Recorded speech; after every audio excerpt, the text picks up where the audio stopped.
Bang nasilayan o nakita yung pagkamangha sa mukha ni Secretary Bonoan sa katanungan po ni Bagong Henerasyon Party List Representative Bernadette Herrera.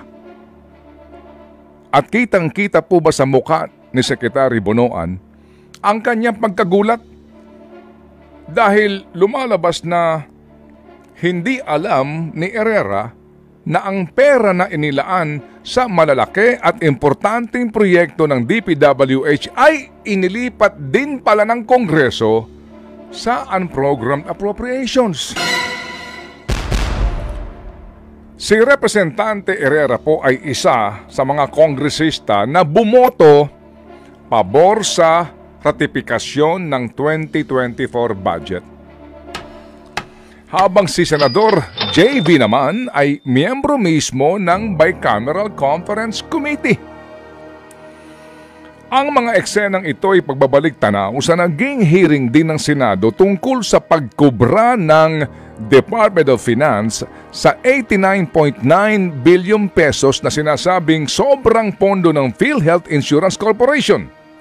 Noong nakaraang linggo, naglabas po ng recorded interview si Vice President Sara Duterte.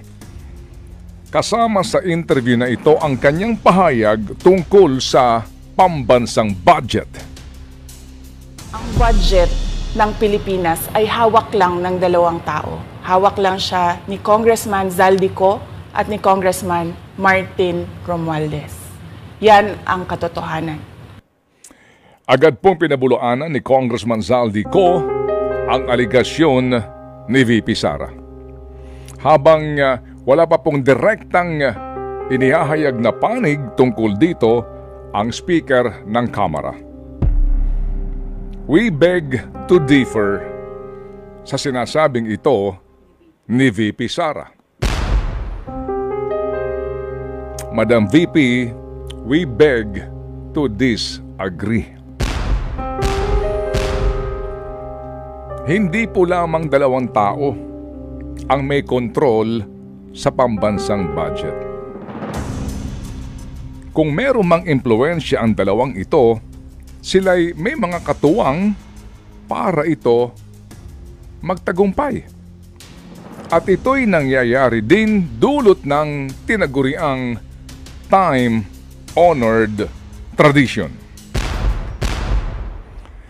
Sa naging pagdinig po sa proposed 2025 national budget sa Senado, ito po'y kamakailan lamang, muli pong nagulat ang ilang senador kung bakit walang kaukulang pondo para sa kasalukuyang taon ang mga napaka-importante at malalaking proyekto ng Department of Transportation na sana'y magbibigay nga po ng benepisyo sa mga mananakay. Kasama rito ang MRT Line 4 project, North-South Commuter Railway System, Cebu Bus Rapid Transit Project, PNR South Long Haul Project, Metro Manila Subway Project, at maging ang Davao Public Transport Modernization Project. Ang aking pong nabanggit na mga proyekto ay kasama sa listahan ng foreign assisted projects na popondohan ng gobyerno ngayong taon. Malinaw po na ito'y nakalatag sa National Expenditure Program o NEP o NEP. Pero nang aprubahan ng Kongreso at pirmahan ng Pangulong Marcos ang General Appropriations Act, napunta sa unprogrammed appropriations ang naturang mga importanteng proyekto. Nangangahulugan na ito po'y inilagay sa hindi na po importanteng mga proyekto at walang kaukulang pondo. Narito ang ilang bahagi ng pagdinig.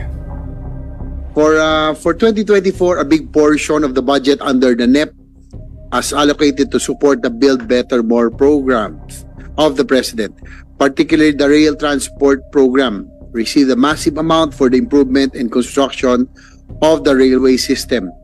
However, I was disappointed that these programs and projects were transferred to the unprogrammed fund. Kaya lang nagulat po ako why of all programs, the priority projects or the foreign assisted projects were transferred to the unprogrammed fund. Yung propose ninyo, ano yung pinropose ninyo, how much nung last year? 187 billion in the NEP, 180. and then in the GAA we only got 41 billion. Ganun kababa ba yun? Are you sure? It was put in the majority of our appropriations was put in the unprogrammed. Okay, sige. So, We want to know the projects and that yet have to be funded, no? Kung talaga meron, kasi nga priority ito, bakit mapupunta sa ano? It's still a puzzle and we still do not understand. Ang tinatanong po ni Senator J.V. Ejercito at Coco Pimentel ay si Undersecretary for Administration and Finance Jesus Gonzales ng DOTR. Ika ni Senator J.V., naguguluhan siya kung bakit nangyari ang mga ito. Habang sa Kamara de Representante po naman sa budget briefing ng DPWH, may isang kongresista rin ang nagtanong kay Secretary Manuel Bonoan kung ano ang nangyari sa budget po naman ng foreign assisted projects.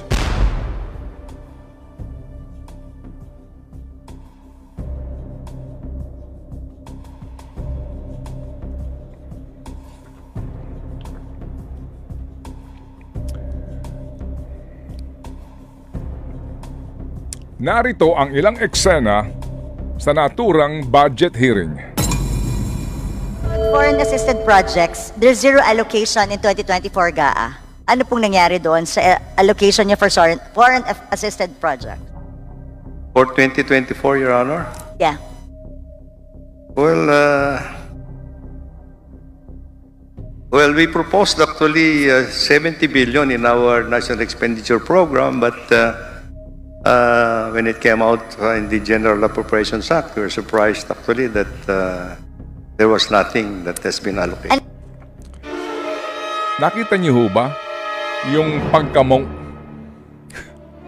Inyo ho bang nasilayan o nakita yung pagkamangha sa mukha ni Secretary Bonoan sa katanungan po ni bagong henerasyon Party List Representative Bernadette Herrera?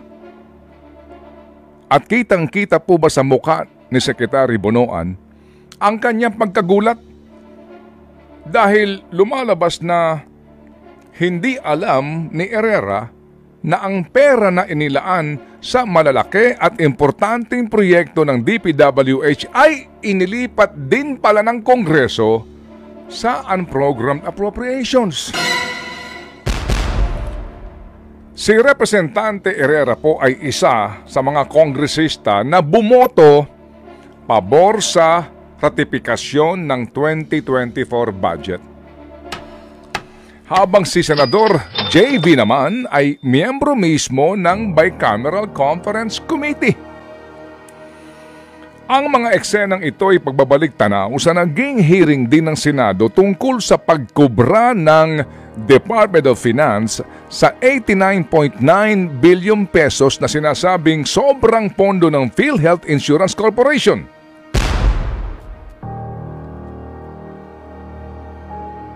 Ang mga eksenang ito ay tila pagbabalik tanaw po sa naging hearing din ng Senado tungkol sa pagkubra ng Finance Department sa 89.9 billion pesos na sinasabing sobrang pera ng Philippine Health Insurance Corporation o PhilHealth.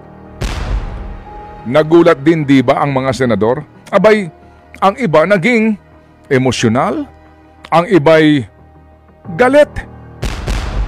Bakit nyo nga naman kukunin ang 89.9 billion pesos na government subsidy sa PhilHealth gayong hindi nga makapagbigay ang PhilHealth ng sapat na benepisyo para sa mga pangangailangang medikal ng mga Pilipino?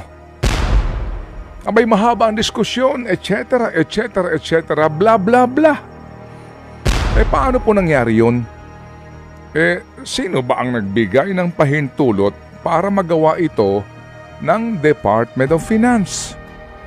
Hindi po ba't kayo rin